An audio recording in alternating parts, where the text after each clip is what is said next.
थाजरुदे पुंसी से असुमना लापनखिने हाब नंगै लापनखिब नंगै तिनखिबदि ममांगदा सुमना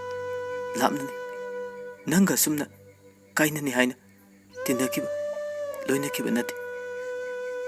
काइनब हाइबसिजु नंगैना हौदोखिबसु नते ताइबंग खुनागी चनबिनि नुंसिनखिब खुदिमक लोइनमक काइनरो तंबंग अमन नते अदुगा काइनखिब खुदिमकसु नुंसिनदि हाइगद्रा इफमदा खल्लिबा वारौरिबा कयादो आइसु काइ अदुबु मियामगी मियेंगसु येंगदबा यारो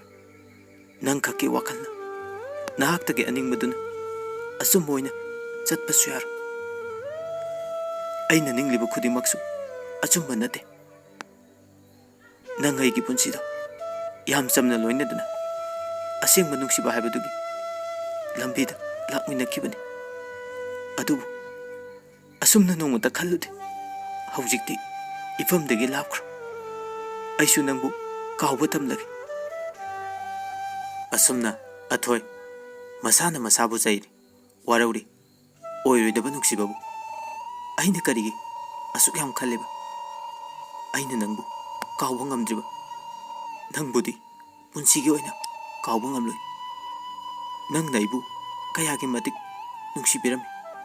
सेनबिरमी कयागी मतिक लुना चाना तौबिरमी मसीना मरम ओइगा नंगबुदी मितकुप खुदिंग कावबा ngamda लेहौरबसु अयहाक ताइबंग पानगी चनबिबुकी अथोय तत्तना कपले मागी हौख्रबा वारिबु निंगसिंगदुना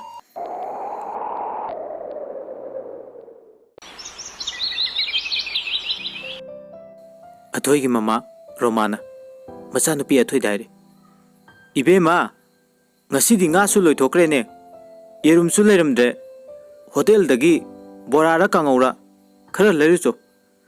नत्रबदी योटपा यानारोइने तौरिसे अथोयने खुमे होई इमा तारे अथोय होटेलदा बोरा लेबे चले बोरा लेबे हलकपदा लंबीदे लेकाइगी ममानबा मोय तरुक तरे लाए मसक खंगदबा लेकाइगी मी मानदबसु यावरी लेकाइगी ममानबा सनाना अथोय काई चलुइनो होटेलदगी बोरा लेरुबने असुमना कौने मखोय मयाम मरक्तुदगी पाइखोमना अथोयबु हेक उरुबु मिकुप्ता पुंगाव ngौजगी अदुबु कनादसु हाइदोकिदे पाइखोमबगी मपुकनिंगदा खंजगी मखोयगी थोंगानसिबु कदाइदा ओइरजानो तुंग हंदुने येंजे अथोयने संगिबा थोंगालदो उहौरे मतम खरा हौख्रबा मतुंगदा पाइखोमना इमा हो इमाउ चाक थिबा लोइरबो ममा बिनाना खुमे ओ लोइरे लोइरे चारु लाओ थेंख्रनी अहानबनी खरा ngana चटनबा लाओ लाओ पाइखोमबा चाकतु चाबा लोइदुना स्कूल थेंख्रनी मतागुम होबे होबे इमा से मनम नंबिरो ममा बिनाना से असुमना मचाबु मनम नंबिरदुना मचाना चटखिबदो येंगजाउ खितंग लापथोकिबगा बिनाना लाउरे हाय फजन चलुको साइकिल दो येंगगा थौको होय पलेम पाइखोमबा साइकिल मचादु मथौरगा इसै ngangduna साइकिल दो थौरे हो लैसाबी हो फजबी हो निंगथीबी थाजमानबी माइथो पाइखोमबा स्कूल यौरे मबुकनिंगदा खाली स्कूल सिदा अहनबा काबसिदी ओंथोकना बिट लेकिद्रेदा असुमना मुरुम मुरुम सोंदुना मागी क्लास तो थीरगा चंगगा फमे लेमना हाय करी मिंग कौगे पाइखोमना खुमे आई पाइखोमबा चंद्रन आइने चंद्र अफावबा सक फजबा स्कूल सिगी हेरो लेमना रे हौराबा इबुंगो याम पक्ते को नामा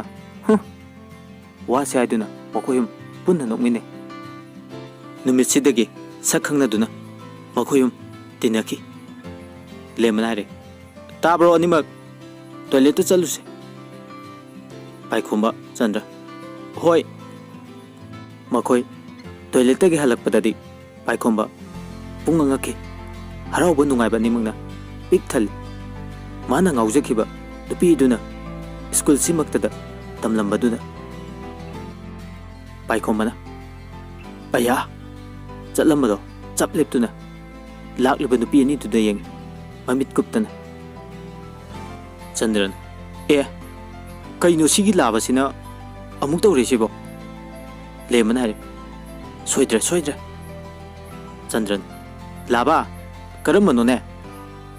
पाइखोंबना येंग्लिबा माइकैदुदा अदुम येंगलगा मखारोम थांबिसे लेमन हारे ए सोइरे सोइरे लाबा असिदी आई फाउ ngauरिबनि लेकाई मेसेन ओइबसिदा चाइबनि मी याम ngauनबनि को मी सु याम फबनि मीना इंग तपेना लोय हाइनबनि पाइखोंबना हारे यारे को सक्तुगा चंद्रन हा हा कमदवे नसक्तुगा ताबबु याम वारिने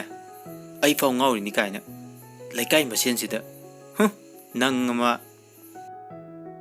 नुमिसिदगी पाइखोंबना मागी मरुप अनिदुदा आइगी हाइनबिदबा यारोय हाइदुना ngangbauk अथोय होइगी लेकाइदा तोइनसु लाखे अदुबु अथोयगदी नोंगत थेंगनकिदे असुमना मतम खरा हौख्रब मतुंगदा नोंगमा लेमना अथोय अमता गाइखोने करी हाइगे लेमबा लेमना हाइरे नंग साउदुई साउनु अइगिसे हाइदबा यादबा मतंग ओइरकपैनि नंगदो अइखोय मरुप अमना याम साथीना नुसिजबने अदो नंग यादबा यारोयको अइखोयगी मरुपतुना नंगसे कयाम खंजै नोंगमदि खंगलखिनि अदो अइदि हायसिनि यादबा यारोयको असुमना लाउ लाउदना लेमबा चतखि अथोय वा अमता ngangoba खुम्बना ngौदना हाइमा ओंथोकपनि हाइदुना नोहौइ सोमदना बिना इबुंगो नंगबु तुममोने थेंगेने लाइक तो लोइसलो बिना मचागी कादगी वा सेमलगा थोके पाइखोंबना मुदका लोइ कायरेसे मीना ngayak चिठी इजबसिदा वा सेदना मथन नोफे तौजे पाइखोंबना ममानब चंद्र अमदी लेम्बा अनिदा अथोइदा पियु हाइदुना चिठी कयाम पेगी अदुबु नोंगमदा अथोइना चिठी सिंगदुगी पाखोम अमदा हलकिदे